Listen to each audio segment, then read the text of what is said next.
welcome to the first episode of To The Last Drop. We're your hosts. I'm Dominique Spinelli. And I'm Shelly Robbins. So what are we talking about today? The audacity of individuals and their drinking habits. I know a whole lot of people with audacity, and it's way outside of drinking. It's bigger than that. I know that's right. Did you have audacity? I got audacity right now. So let's talk about the audacity of individuals who drink.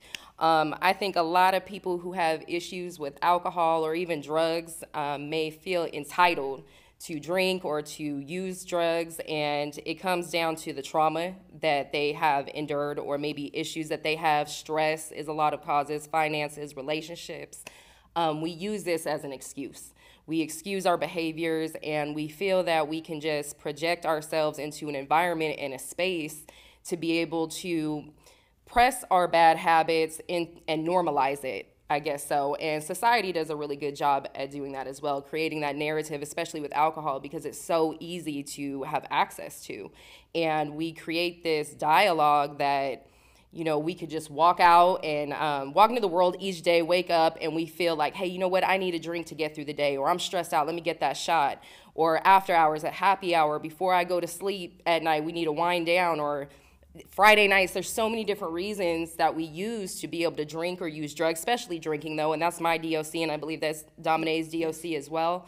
And it just comes down to having the audacity, because it really does affect you in the long run, and then the individuals in your life as well. Agreed. And ironically enough, what I find with alcohol is there's never a bad time to drink. Like, it's one of those things that you can literally do all day long, from mimosas in the morning to a shot at lunch to your wine before bed. Like, it goes all day long. Yeah, there was times I had the audacity to just drink right at work, that I didn't even wait for lunch. A lot of individuals who have a drinking problem or a usage of drugs or alcohol, and honestly, this could really come down to any type of behavioral habits. There's gambling, there's sex, there is food. There's so many things that we could use and place and put in this void. But with alcohol, because it's so accessible and because society has normalized it so much, we have made it fun. And I think individuals who have unhealed wounds, such as myself and Domine, we tend to create an excuse behind why we're drinking. And I know for myself, I was a functional alcoholic. I was very insecure, depressed, anxiety-ridden. I could be manipulative, selfish. I mean, these are traits of those who use, right? And although from the surface, I looked like I had it together, I could go to work, I'm a single mother, I could take care of my children, but deep down inside, I'm full of turmoil. And because of that, I used alcohol to kind of numb the sting in it, whatever I was feeling, to go about my day, but that built up over time, and a lot of individuals do that. So and I say trauma, like I've dealt with a lot of trauma, but it could just be everyday stress factors. Your finances, your relationships, you could just be stressing out at work, your career. A lot of times money is the number one stressor in anyone's life. So if that is even affected in any way possible, we may want to escape. So any emotions, that empty feeling, just anxiety, depression, however have you, to just normalize, feel normal in society, we're numbing that pain to be able to walk through life. At least that was my experience. And I think if people identify what the issues are in their life and be able to work through that instead of running to that bottle, then they won't feel so entitled. And that kind of goes into a victim mentality. It's like, oh, you know, I went through this, so I'm going to go ahead and pour me this shot, or I'm going to throw this drink back before I head into work just to take the edge off. And we create this entitlement behind that because we've been through something. And at the end of the day, we're responsible adults, and we have to show up in the world as we are, and we have to put the excuses aside. I wanted to take a minute to define the word audacity. So audacity is defined as the willingness to take a bold risk. It is also defined as rude or disrespectful behavior. So for the first definition, the willingness to take a bold risk, oftentimes I found that when I was using, it was because like I had to put on a show. It was that feeling of like, I'm not going to be exciting if I don't take this drink. The problem with that was and this is what we seek for people to understand via the podcast, is that there's a limit to that. If that's how you feel inside, okay, so be it. But we live in a society to where you go out with the intention of getting effed up. Let's get trashed. Let's get plastered. For 7 years straight, every Friday for sure, I would pull up with the bottle and we're gonna drink this whole thing to the last drop. That's how I got the name. We're gonna do this to the last drop. And it was like, and it happened every weekend. And then you realize, like, I'm 7 years into this. Like, how did I get all this way out? And it was all in the name of being fun, taking that bold risk. The thing with that bold risk, though, is it's a slippery slope to where you get to the second definition of being impudent, I think is the word. Disrespectful or impudence. It's like I disrespected myself. So I tried to get the first definition of audacity by taking bold risks. And in the end, I ended up with the second definition of, like, you disrespected yourself. Like, I sold myself short plenty of times, or I couldn't control my temper because of the alcohol. So the rage that it fueled, which goes back to the problems that were there prior to that I just never addressed. Because we're going to drink it away. We're going to get effed up. This won't matter in 3 hours. What you mean? The club just open, Yeah, definitely. I can relate. I'm actually a very big introvert. And I know as a kid, I was very, very shy in public settings with friends. I was afraid to speak out and speak up, although you did find a mic in my hand, I would sing and things like that. But it was like in a group, I was so afraid to speak up and speak out. I would shake and sweat and all these things. And when I got into high school, I realized that beer or that drink kind of took the edge off of things, and it was just in the matter of being accepted. It would allow the anxiety to go away, and I felt comfortable to be myself. And the side of me, I think, where you had mentioned the definition of it, of taking those risks, I felt a little bit more at ease to jump kind of right into the group of whatever they were doing, even if it was against my own values and morality, just to be accepted. Did you know your skin is your biggest organ? Why not give it the nutrients it needs? Nature's Technology is a wholesaler of commodities such as shea butter, cocoa butters, sea moss, and over 100 herbs for drinking and smoking. They also make natural body care products such as shea butters, deodorants, lip balms, and sugar scrubs. They also specialize in holistic herbal teas, as well as party-starting herbal root drinks, mocktails, guaranteed to make the night a great one. Check them out on Instagram and TikTok at Nature's Technology 1, or on Facebook at Nature's Technology. You can also give them a call at 1-800-545-2906 and tell them To The Last Drop sent you. While you're at it, go on the website and use promo code 2TheLastDrop, all caps, for a discount on your first order. Get yourself that. And remember, plants, herbs, and roots are nature's technology. Agreed. And that continued on through adulthood. Yeah, I found that my drinking got worse once I started doing stand-up comedy, because they tell you, oh, just take a drink, it'll take the edge off. Like, I already wasn't afraid to grab the mic, but once I got into the space and I saw how many people would show up and they're like, oh, we're here for you, that brought the anxiety on. So then everyone around me, my team, would be like, oh, just take a drink, just take a drink. And I'm like, yeah, sure. And they would buy them for me, it was a blessing at the time, but in reality, not all blessings, Sometimes when you win, you really lose. Sometimes when you lose, you really win. Yeah. So it would be like, okay, well, if I brought 10 people out, at least 2 of them are going to buy me a shot before I get on this stage. And I was drinking before I left the house. Now you get on stage and you're like, well, I'm not afraid, but I forgot what I was going to say. And I've been there before. And you think because it's your calling, like when you do something in your calling, Beyonce often talks about this. When she does her performances, she's not really in her mind anymore. It's like you're in a different zone. And public speaking was my calling. So I would end up in a different zone. The problem is I couldn't differentiate when that was because I was in the zone or I was just really drunk. You were in your Sasha Fierce. Yeah, all the way, all the way. That's where Shelly Robbins came from, my alter ego. Came from a drunk night. I know that's right. But yeah, and it's got to come down to, at the end of the day, I mean, obviously as children, it's kind of hard to be able to identify what's going on. And I hope there are teenagers or young adults that would be able to watch this and maybe be able to identify some of these things. But as adults, irregardless of what we've been through, we have to hold ourselves responsible. We're not allowed to have that audacity, because at the end of the day, it's a domino effect. It will affect our lives long term, and that's something I learned the hard way way later on in life. I was drinking for 20 years. My first drink started at 12 years old, and do the math. So, and based off of that, it took a long time before it caught up to me, and I continued to make those same excuses over and over and over again, and I have embarrassed myself. I have made myself very upset. I have hurt other people in the process, and I continued to make excuses for that until it affected my kids, and that's where I had to kind of step back and be like, okay, I don't get the right to play this victim card anymore, irregardless of what I've been through or what I'm currently going through or what I'm afraid to go through, because I think that's a lot of fear is what is in people. People live with fear every single day, with anger every single day, and we are so emotionally unstable, and we're trying to secure that by utilizing and bringing alcohol into our life on a daily basis to the point it gets completely out of control.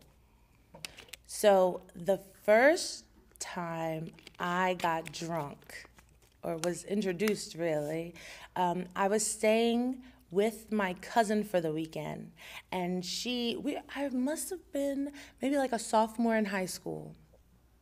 No, I was 17, so junior year. And she had a friend who was older. He was going away to college, so they had a party for him. He was from the islands and everything. So we go, and they have all the rums you can imagine, and they're like, here, drink this, drink this, drink this. And we're like, yeah, what? They're giving us drinks. And they're like, yeah. And we were walking. It was not like we were driving or anything. So we just start going. Well, that night went on. So there was an after party, after the party, after the after party. And we kept going. It never slowed down. And because we were young and dumb, we were mixing bad. So there was brown liquor, there was vodka, there was all kinds of colors. By the end of the night, and this was back in 2011, that's when they had the good Four Loko. Like the original Four Loko, and if you know what I'm talking about, you know what I'm talking about. We end up at the after party playing Four Loko Pong. We're already drunk, playing Four Loko Pong. And I think it was the watermelon, it was the green one, the watermelon flavor. So we playing Pong, needless to say, I lost real bad. And by the end, I had to call my other cousin to take me home. She drove me home, and I remember walking on the grass to my room window, and I was so trashed I didn't want to go through the front door. So I tried to get in through the window, but I couldn't feel my arms anymore. So now I'm standing in front of the window, I'm like, I can't feel my arms, what am I gonna do? And I'm crying. So my cousin comes out, she opens the door, gets me in the house. I go in the house, and at the time I was sharing a room with my sister. I go all the way to my room, I'm stumbled around. She's like, you're drunk. I'm like, yeah. So I'm laying on the bed, and the room is going in a circle, and it won't stop. So I turn over, and I puke all over the floor. Oh, man. When that happened, my sister went and got my mom, and my mom was like, you still going to work tomorrow? And at the time, I was working at McDonald's. So they made me walk to work the next day, hungover, smelling like watermelon Four Loko, because the smell sticks. There's a lot of sugar in that. The smell was sticking, and I walked all the way to work. I get to work, somebody orders something with a hash brown, and I almost threw up out the drive-thru window. That's the story of my first time being drunk. Well, mine wasn't as exciting as yours. Definitely was not that exciting. So my first drink was at 12 years old. So we're going back to 99. Whew. Yeah, decade before that one. And I was with my cousin. So I'm the oldest out of my siblings, and I have an older cousin. She had moved to Las Vegas. That's where I'm originally from. And she had just moved to Vegas. She was 19 at the time with her boyfriend, and I was just super excited to be around her, that preteen age. So I'm like, yeah, I want to hang out with my big cousin and things like that. So I remember going to her house and I hung out with her for the weekend or something like that. But I just know that I remember where I was standing in this apartment and she poured herself a drink. It was Jack and Coke. And I kind of looked at it and she saw me looking at it like if I was curious, and she poured one up and was like, "Here, you want it?" And I was like, "All right." And I remember sitting there like with this cup in my hand and I could smell it, like this Jack. It was so strong. And I remember what that tasted like and everything still to this day, that first sip of that first drop. That's kind of where it began. I don't believe I got intoxicated the first time I drank, but that was definitely the first drop of alcohol in my system. It didn't take much long afterwards, though, to find myself in an oblivion in a lot of different circumstances. I know shortly afterwards, I was drinking with a friend. I'll tell you guys this story. I was drinking with a friend at her house with her mother as well. Yeah, it was fun. And we were all drinking and partying, and this time I might be about 13, 14, same with the girl, and we were drinking out straight from the bottle. Music is playing, and I think like the bottle was set to the side or something like that, and her mom came up and she like grabbed it and she said something to me. She called me out of my name, and I responded back disrespectfully as well. And my friend came over and it became a physical altercation. She came over, hit me. It was a whole fight between me, her mother, her, and I attempted to leave the house. They called my mother and like lied about the situation. My mother and her mother were friends. So when my mother showed up, I was beat up pretty bad, extensively, had to go to the hospital. And I acted a fool in the hospital. They were needing to restrain me, things like that. And I was about 14 years old. Like, I didn't understand really what was going on. I'm in physical pain. I'm drunk. I don't know really how to even, like, soak all this in. I just know that I was scared and I was obnoxious because I didn't want to be there as well. So, yeah, that's how I got the crook in my nose.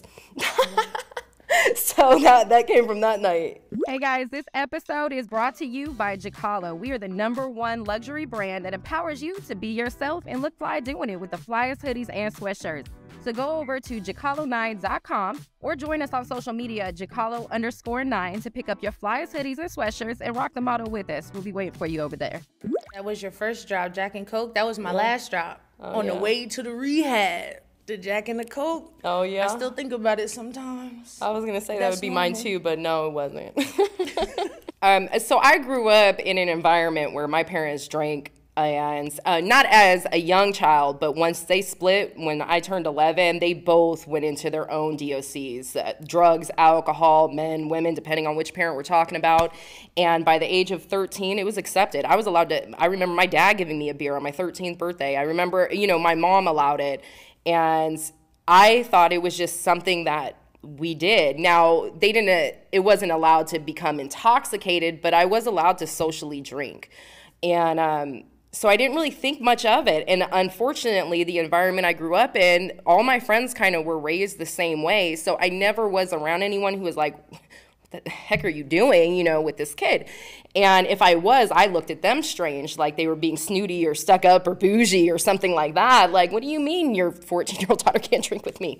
Like I didn't understand that concept. So when these things happened, my mother was upset that, obviously she found me in a very distraught situation, beat up, drunk, all this, and that was not what was told over the phone. But it was never a conversation in regards to my alcohol usage or if it was okay or not, because it was continued. It was bought for me by both of my parents, and I was just allowed to. And situations like that had happened, throughout my childhood. If it wasn't me, it was somebody else, or it was my parents or something in that nature. So it was just never this conversation where I wasn't allowed to. Tell me where you from, Shelly? Vegas. So it's lit. City sin. All the time. Yeah. I mean, I grew up in casinos. I grew up seeing gambling and drinking and 24/7 party. It's an adult's playground. And so as a child, just to, go, literally the post office have like machines to gamble and things like slot machines. Like, so you see some form of like bad habits almost any environment you're in. And so it was so normalized by like all the adults in my life: alcohol, drugs, gambling, sex to a degree in some manner or another, you know, just how you may portray yourself in the public eye, things in that nature. Not that I took hold of all of that, but I never looked at it to like opposing it like something was wrong with it for a really long time. In Vegas, so I think people have it as like a party city, which it is, of course, right? But for someone who is grown up there, my family's been there since the 60s, so we're stapled in Vegas. And so as a local, it looks a little different. You're not on the strip every day. You're not on a show. There's not bright lights everywhere in your face or in the clubs. You have normalized the drinking. You have normalized the gambling. You have normalized the drug use. You have normalized not getting like a normal schedule for sleep, being out all night long. It always feels like you may miss something because nothing ever ends, but it's so normalized. It's just part of our like day to day, like just going to cash your check. You got to walk in the casino. We'll walking out. Oh, let me just play this $20. Well, they give free drinks while you're gambling. So before you know it, you're like 3 deep by the time you just walked out to your car. And all you did was go cash your check, you know? And so that's kind of brings it back to those excuses and that entitlement, like, oh, you know what? I worked hard all week. I'm going to go cash my check. Oh, it's just $20. Oh, I get a free drink, but you win the $40 or something. You're like, oh, well, I might just stay here and continue to play that $60. It's very, very easy. Instead of, you know, I'm not buying the alcohol. They're complimentary. You know, it's complimentary. So, all right, Shelly, so what you sipping on today? Oh, I'm sipping on this water, baby. What are you sipping on? I know that's right. The sip of the segment is water. My preference is Essentia. Why are we doing water? Because some of y'all need to hydrate. Fun fact. In ounces, you're supposed to drink half of your body weight in ounces. A gallon is 128 ounces. How much do you weigh? Oh, all right, you thirsty, and you know you thirsty. It's time to take a sip. So get your Essentia. Hey. Or get this sign. Wherever you like, just drink it. You know water tastes different. Find the one that tastes the best to you and drink it. Right. Hydrate yourself. So that gets very normalized on a day-to-day basis where it doesn't look like a party. It's just part of the lifestyle. Las Vegas is it's not focused on the locals. All the money, all the tax, everything about Las Vegas is for the Strip. It's for the tourism. It's the #1 city for tourism. So that is where it's focused on, and they don't have a lot of opportunities for children there. They have circus.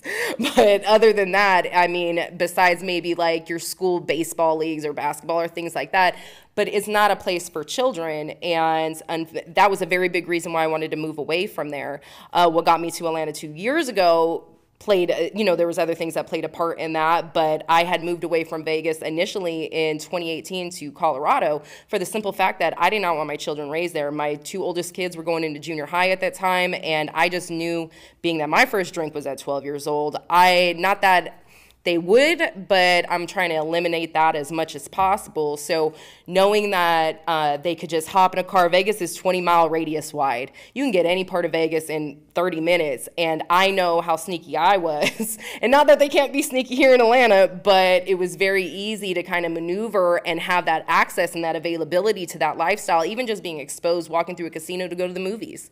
You know, things like that. I want them to see something bigger than just throwing your life away and having bad behaviors and habits and trying to normalize that because you're seeing everyone around you doing it. I didn't want that to be normal. Like, if they see it, it's because, you know what, we're celebrating something, or it is a party weekend. You're going to Las Vegas. That's what you're doing, but it's not part of your day-to-day life. I think in sobriety, that was one of the hardest things to deal with, was losing the audacity, like trying to cope without it. So because we have all this entitlement of like, oh, I'm gonna drink whenever I feel like it.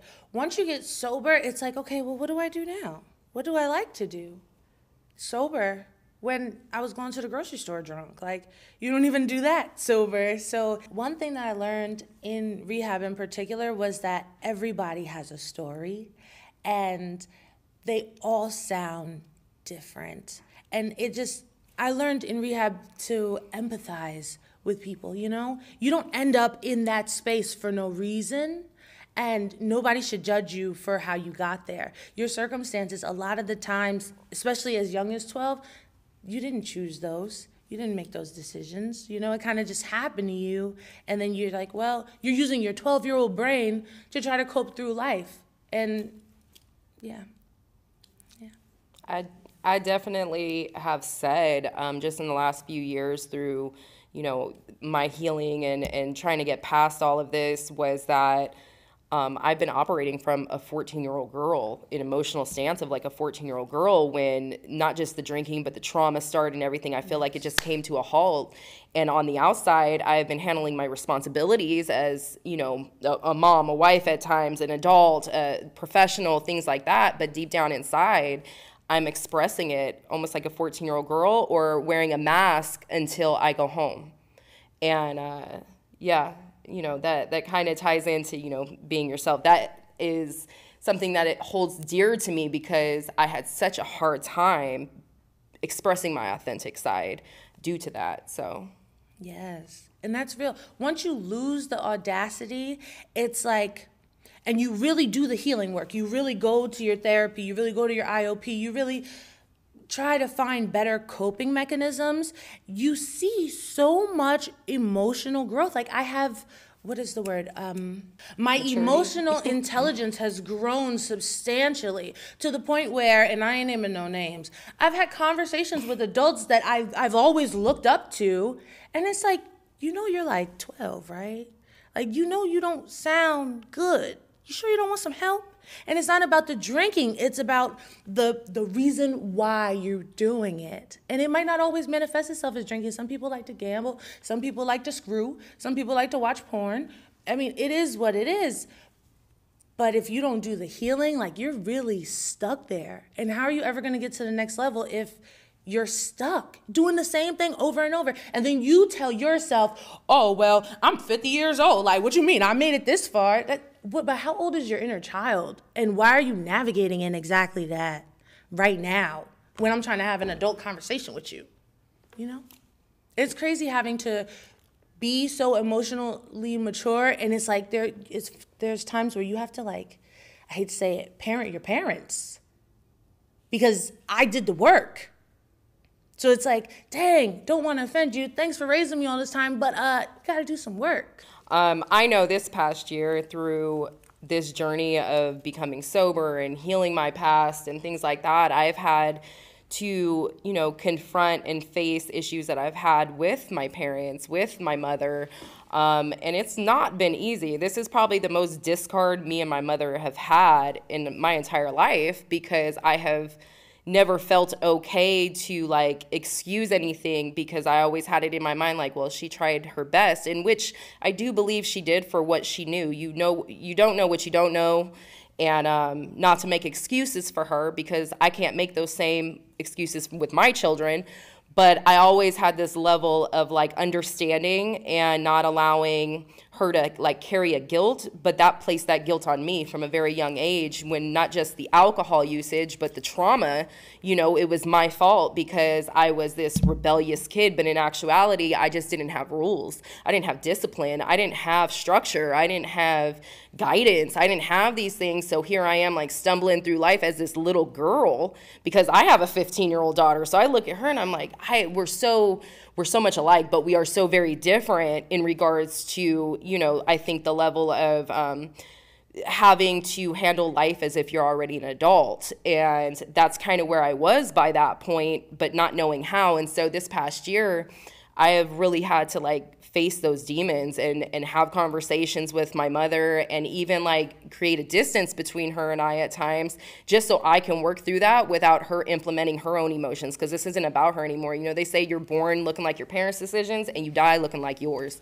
And I don't want to die looking like that. It's kind of just grasping the idea and understanding, like, look, just because this has happened to you, it doesn't mean it has to continue. And so what made me go to rehab was when I seen it in my son, you know, and it was actually an altercation between my mother and I due to my past, and I was drinking, and, you know, I'm sitting in the car talking to her, drinking, and she just did not respond the way I wanted to, maybe more in a nurturing way, or taking on the responsibility of the blame and things like that, and it turned into an altercation, almost a physical altercation, and my son witnessed it. He was there, and his response to it just made me like, oh my God, like I can't lose my kids behind this. And they're to the age where they can decide to leave and go to their fathers if they choose to. And I didn't want that, you know, and I want to be better for them. And it was like in this moment, like I'm literally turning to her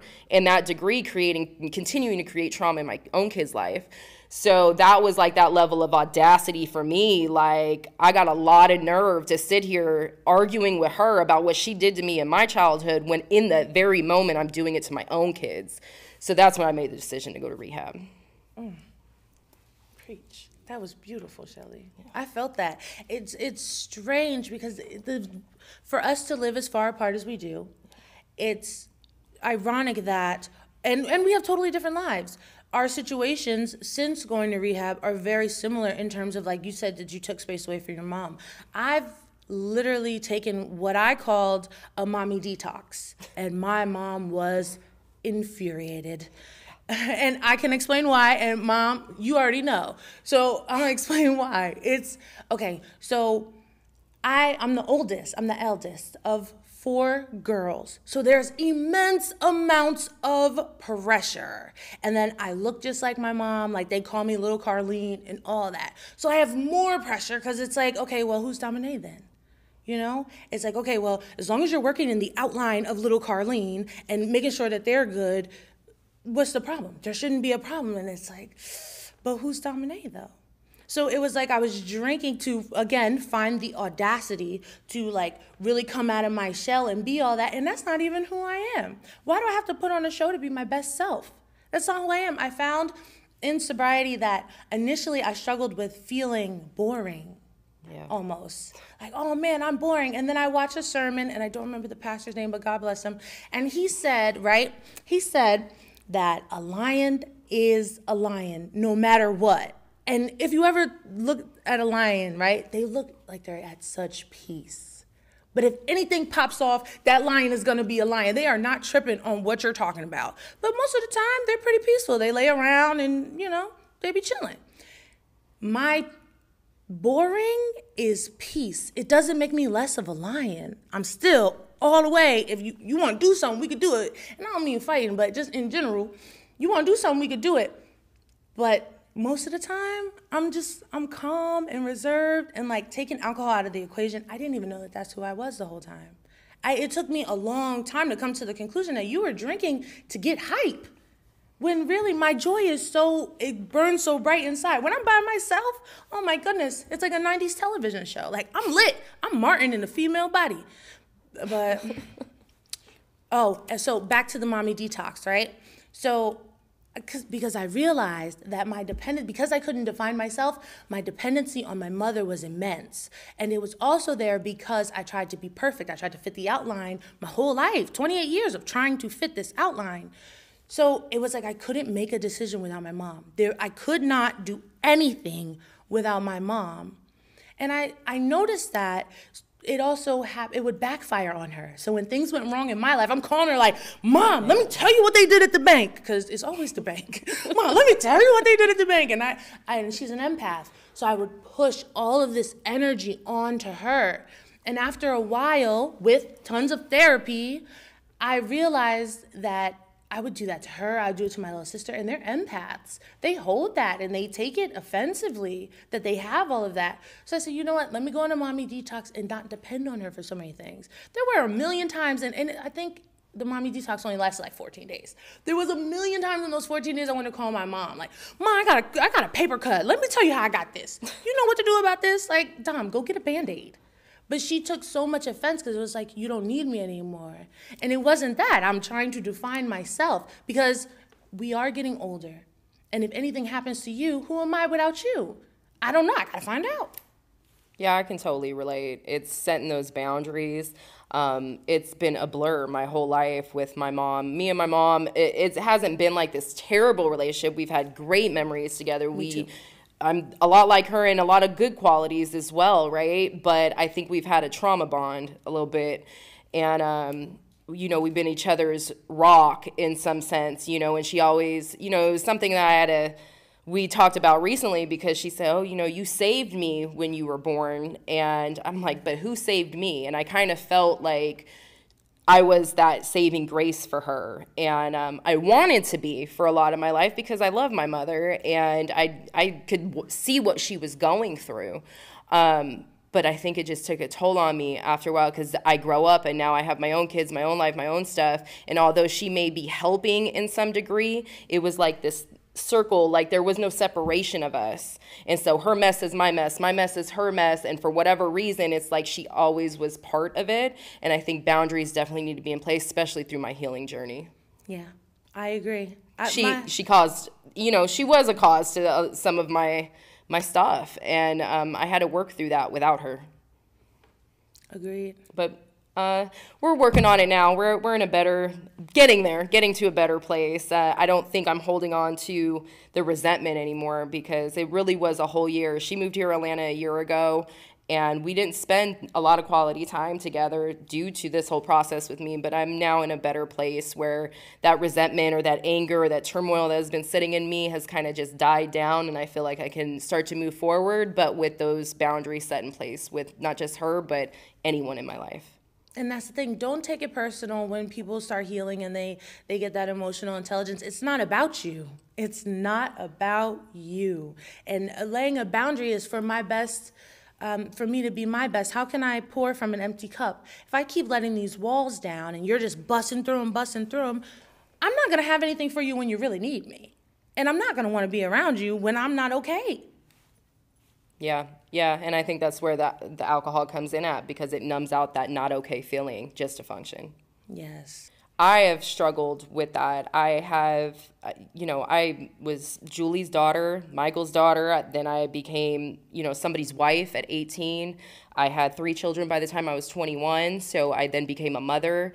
I went to school, so I was a student. I started working, so I was this professional and all these things, a friend, all these titles. But like, you remove all that, I didn't even know who I was to the core of me. And it's like literally right now, this past year is where I'm like digging deeper and understanding myself and asking those questions, figuring out who I am, because I've had all these titles just placed on me. And although, yes, it is a part of who I am, it's not to the core, because all of that can be removed. It's not something I wish, but God forbid, everyone could disappear. And then I'm here, and who am I? What do I stand for? And so that's where I'm at, trying to figure that out right now.